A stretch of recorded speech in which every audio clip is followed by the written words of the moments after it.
আপনাদের সবাইকে স্বাগত জানাচ্ছি আমাদের এই টিউটোরিয়ালে। আমাদের এই টিউটোরিয়ালটির টাইটেল হচ্ছে টিউটোরিয়াল 13। আপনারা আমাদের tutorial13.dwg ফাইলটি ফলো করলেই এই টিউটোরিয়ালটি অনুসরণ করতে পারবেন। তো আমরা আজকে এই টিউটোরিয়ালে যে বিষয়টা শিখব সেটা হচ্ছে কিভাবে আমরা টাইটেল ব্লক ক্রিয়েট করতে পারি এবং এর মাধ্যমে আমরা কিভাবে পেজ সেটআপ করতে পারি। তো এই জন্য আমরা প্রথমে লেয়ার প্রপার্টিজে যাই। লেয়ার প্রপার্টিজে আমরা প্রথমে নিউ লেয়ারে যাই। নিউ লেয়ারে গিয়ে টাইটেল ব্লক টাইপ একটা লেয়ার ক্রিয়েট করি। তো টাইটেল ব্লক যে লেয়ারটা সেটার কালার আমরা সিলেক্ট করি, কালার দিই ব্রাউনিশ। তো আমি ব্রাউনটা সিলেক্ট করলাম, যেটা কালার 30 সেটি সিলেক্ট করে ওকে টাইপ করলাম এবং এটিকে আমাদের কারেন্ট লেয়ার সিলেক্ট করার জন্য টাইটেল ব্লকের বামের আইকনটিতে ডাবল ক্লিক করলাম। এই দেখুন আমাদের যে লেয়ার প্যানেল আছে সেটিতে কারেন্ট লেয়ারটি টাইটেল ব্লক দেখাচ্ছে। তো এটি ক্লোজ করে দিলাম। এখন ধরুন আমি একটি রেক্ট্যাঙ্গেল আঁকবো। তো আমি প্রথম ফার্স্ট কর্নারটি সিলেক্ট করি। আমি এখন চাচ্ছি রেক্ট্যাঙ্গুলার লেংথ হবে 420 এবং উইডথ হবে 297 মিলিমিটার। তো আমি ফার্স্টে 420 টাইপ করলাম, কমা দিয়ে এটিকে লক করলাম এবং পরে 297 টাইপ করে এন্টার প্রেস করলাম। তো এটা ওভারল্যাপিং পজিশনে আছে। আপনি এটিকে মুভ অপশন দিয়ে টেবিল থেকে সেপারেটলি নিয়ে যেতে পারেন। এবার জুম ইন করি। এখন আমি যেই কাজটা করব এটিকে অফসেট করব। আমি ফার্স্ট অফসেটে সিলেক্ট করি, ডিস্টেন্স সিলেক্ট করি 15 মিলিমিটার, এন্টার টাইপ করি। এবার এটিকে সিলেক্ট করে আমি ভিতরের দিকে 15 মিলিমিটারে অফসেট করে ফেলি এবং এন্টার প্রেস করে বের হয়ে আসি। এবার আমি চাচ্ছি যে আমি রেক্ট্যাঙ্গেলগুলি ক্রিয়েট করলাম সেগুলোকে ক্লিপবোর্ডে কপি করব। তো প্রথম এদেরকে সিলেক্ট করি। এই যে প্রথম আউটার রেক্ট্যাঙ্গেলটি সিলেক্ট করলাম, এরপর ইনার যে রেক্ট্যাঙ্গেলটি সেটি সিলেক্ট করলাম। সিলেক্ট করে আমি রাইট ক্লিক করলাম। তো এখানে ক্লিপবোর্ড যে অপশানটি আছে সেটিতে গিয়ে আমি যাব copy with base point. Copy with base পয়েন্টে সিলেক্ট করলাম। সিলেক্ট করে আমি যে বেস পয়েন্টে সিলেক্ট করতে যাচ্ছি সেটি হচ্ছে এটা।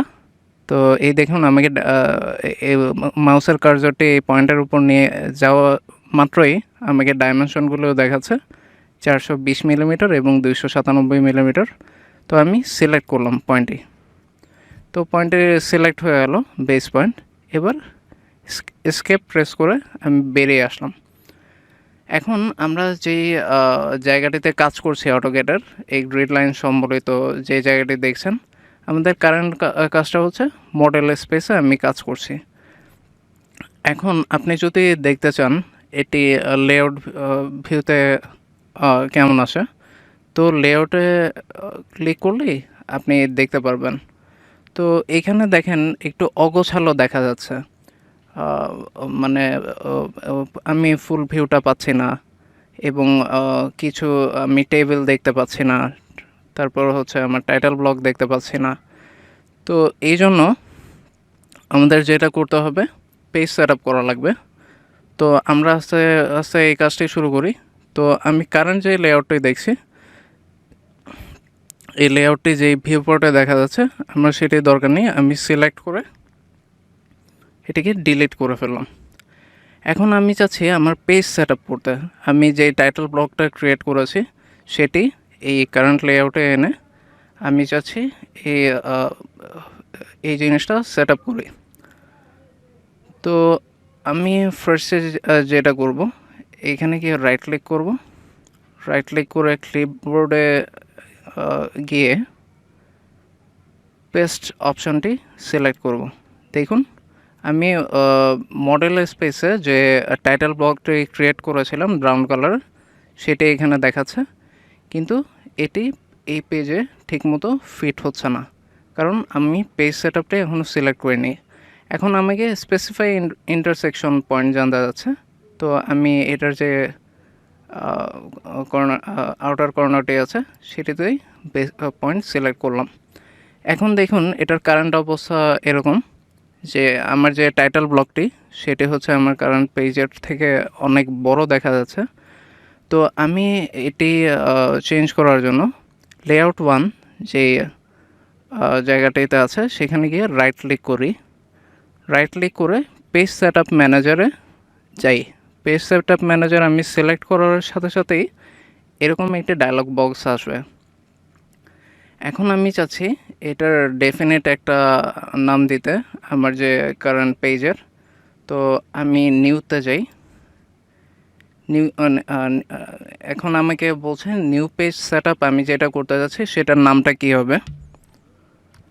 আমি এটার নাম দিই A3 হাইফেন ল্যান্ডস্কেপ। এখন আপনি এরপরে এটা কোন টাইপের ফাইলে আপনি পেজটি চাচ্ছেন সেটি দিতে পারেন। আপনি যেমন ধরেন আমরা কারেন্টলি DWF রাখছি, কারণ অটোটেক্সট DWF এটা হচ্ছে ডিফল্ট। তো হয়ে গেল আমাদের নিউ পেজের নাম দেয়া। আমরা ওকে দিয়ে এই পেজ নেমটা সিলেক্ট করলাম। দেখুন আপনার পেজ সেটআপের নেমটা দেখাচ্ছে, আপনি যা সিলেক্ট করেছেন তাই। এখন প্রিন্টার আপনি আপনার যেটা রিকোয়ার্ড প্রিন্টার সেটা সিলেক্ট করতে পারেন।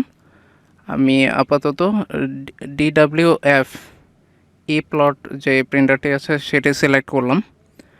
আর page size currently ISO A4 সাইজে আছে, কিন্তু আপনি এটাকে ISO A3 যে সাইজটা সেটিতে নেবেন, কারণ আমরা সিলেক্ট করেছি এই টাইপেরই ডাইমেনশনের একটি পেজ।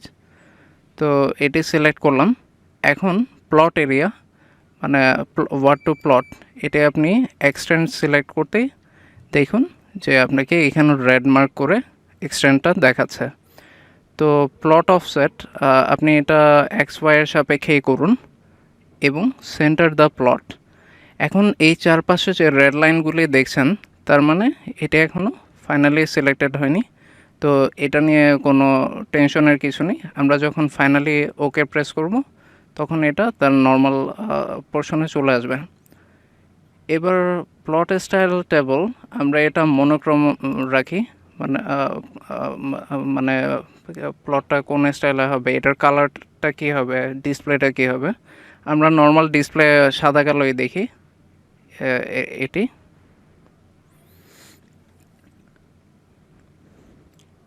এরপরে যেটি হচ্ছে বাদবাকিগুলো কোয়ালিটি নর্মাল থাক, বাদবাকিগুলো আমরা খুব একটা টাচ করব না। আর ড্রয়িং ওরিয়েন্টেশন যেটা, এটা আমরা ল্যান্ডস্কেপেই রাখবো। তো আপনি প্রিভিউতে গিয়ে এটার প্রিভিউটা দেখতে পারেন। এটা এখনও ওয়েল ডিফাইন্ড কোনো প্রিভিউ দেখাচ্ছে না, কারণ আপনি এখনও এগুলি অ্যাপ্লাই করেননি। তো আপনি এসকেপ টিপলেই আবার আগের জায়গায় চলে আসবে। তো আপনি ওকে টাইপ করলেই আপনার কারেন্ট পেজ সেটআপটি হয়ে যাচ্ছে। এবার এটি আমি সেট কারেন্ট রাখি। সেট কারেন্ট রেখে দেখুন আমার আগে যেরকম টাইটেল ব্লকটা অনেক বড় দেখাচ্ছিল, এখন সেরকম না, এখন মোটামুটি কাছাকাছি দেখাচ্ছে। তো এটা সেট কারেন্ট ক্লিক করার পর আমরা ক্লোজ প্রেস করে বেরিয়ে আসবো। এই দেখুন এখন মোটামুটি একটা অর্গানাইজড অবস্থায় দেখাচ্ছে। এখন আমি চাচ্ছি এই যে আমার ইনার যে ব্লকটা সেটিকে এই যে আমার এখানে ড্যাশ যে লাইনটি দেখতে পাচ্ছেন অ্যাশ কালারের, তো এর ভিতরে নিয়ে আসতে, কারণ ড্যাশ লাইনটি বোঝায় এটা হচ্ছে এর ভিতরে যেগুলো থাকবে আমরা যখন এই ড্যাশ লাইনের ভিতরে যা যা থাকবে সেটিকেই আমরা প্রিন্ট দিতে পারবো। তো এটি হচ্ছে প্রিন্ট আউট লাইন। আপনি সবসময় চেষ্টা করবেন আপনার ইনার যে ব্লকটা আছে তা যাতে এই প্রিন্ট ড্যাশ লাইনের ভিতরে থাকে। তো আমরা ইনার ব্লকটা সিলেক্ট করে ডিলিট করলাম। এবার আমি এখানে অফসেট বাটনটি সিলেক্ট করলাম। অফসেট ডিস্টেন্স আগে ছিল 15, এবার আমি আর একটু বাড়িয়ে দিই যাতে আমার ইনার যে রেক্ট্যাঙ্গেল সেটি প্রিন্টিংয়ের জন্য যে ডিফিনিট ড্যাশ লাইনটা আছে সেটির ভিতরে থাকে। এবার রেক্ট্যাঙ্গেলটা সিলেক্ট করি, এই যে দেখুন আমার ভিতরে চলে এসেছে। এবার এন্টার প্রেস করে আমি বেরিয়ে গেলাম। তো এই ছিল আমাদের পেজ সেট আপের যে পোর্শন। আপনার পেজটা এখন সেট হয়ে গেল।